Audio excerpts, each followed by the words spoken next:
देखिए नीचे चिनाब रिवर बह रही है, उसके ऊपर इस आर्क को बनाया गया क्योंकि ऐसे रीजन में ट्रेन समतल सरफेस पे चलाना बहुत मुश्किल होता है, समतल सरफेस आपको नहीं मिलता है और इसीलिए पहाड़ों में सबसे बड़ी चुनौती यही था कि कैसे ब्रिज बनाया जाए, कैसे रेलवे ट्रैक बिछाया जाए और इसीलिए इस फॉर्मेशन का चुनाव किया गया क्योंकि जब चिनाब रिवर के ऊपर से इस तरीके से ब्रिज निकाला जाना है तो सिमेट्रिकल भी हो, रेलवे ट्रैक भी उस पर सही तरीके से बिछ पाए और यही वजह है कि आर्क फॉर्मेशन का चुनाव किया गया।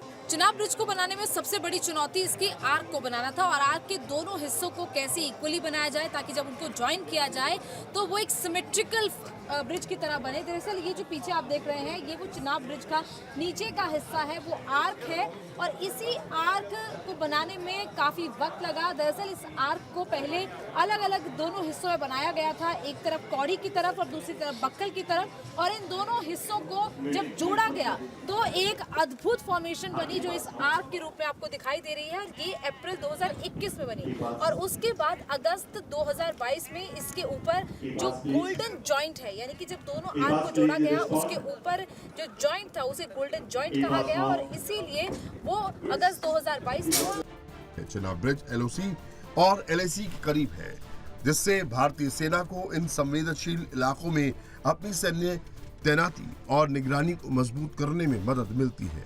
इससे पाकिस्तान परेशान भी है, लेकिन चिनाब रिवर पर ब्रिज बनाना कितना चुनौतीपूर्ण था, इसे समझने के लिए इन आंकड़ों पर नजर डालिए। ब्रिज को बनाने के लिए 38 टनल बनाई गई। 38 टनल की कुल लंबाई 119 किलोमीटर। T49 सबसे लंबी टनल है, जिसकी लंबाई 12 किलोमीटर से ज्यादा है।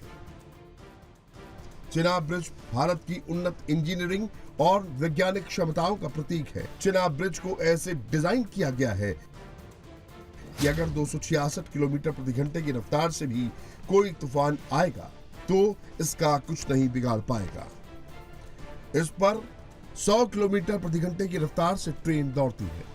कई ऐसा समय होता है, एक्सट्रीम वेदर कंडीशंस होती हैं, जब इस इलाके में तेज हवाएं चलती है तो कम से कम 230 किलोमीटर प्रति घंटे की रफ्तार से चलने वाली तेज हवाओं को ये ब्रिज आसानी से झेल सकता है। कई सालों की मेहनत के बाद एक इंजीनियरिंग मार्वल इसे कहा जा सकता है, क्योंकि दुनिया का सबसे बड़ा और सबसे ऊंचा जो रेल पुल है वो संगलदान और रियासी की पहाड़ियों को जोड़ने के लिए जम्मू डिवीजन में बनाया गया है। ब्रिज में सेंसर्स लगाए गए हैं, कैमरास इंस्टॉल किए गए हैं और ब्रिज के दोनों तरफ जो है वो चौकियां बनाई गई है। सीसीटीवी कैमरा लगाए गए हैं हर एक मूवमेंट को कैप्चर करने के लिए, हर एक मूवमेंट पे नजर रखने के लिए।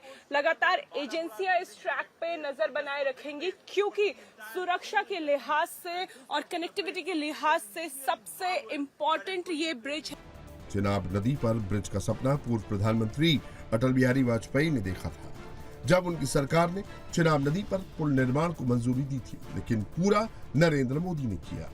6 जून 2025 को प्रधानमंत्री मोदी ने इसे राष्ट्र को समर्पित किया था और अब सेना इसका इस्तेमाल कर रही है। टैंक और दूसरे साजो सामान बॉर्डर तक पहुंचा रही है। इन रेलवे ट्रैक्स को बनाना बेहद मुश्किल था। भारतीय सेना के मुताबिक दरअसल ये ट्रैक गेम चेंजर है। उसकी वजह यह है कि अब आसानी से मालगाड़ी के जरिए tanks, artillery gun, infantry combat vehicle, troop movement किया जा सकेगा और जो जम्मू से श्रीनगर यानी कश्मीर पहुंचने में करीबन 6 से 8 घंटे का समय लगता था, उसके अलावा सिक्योरिटी कंसर्न बहुत ज्यादा था, अब इस ट्रेन की वजह से, इस रेलवे ट्रैक की वजह से ये बेहद आसान हो गया है और यही वजह है कि अब बख्तरबंद गाड़ियों से लेकर तोपों तक अब फॉरवर्ड लोकेशन पर आसानी से पहुंच सकेंगे और इसका डर सीधा तौर पर पाकिस्तान को सता रहा है।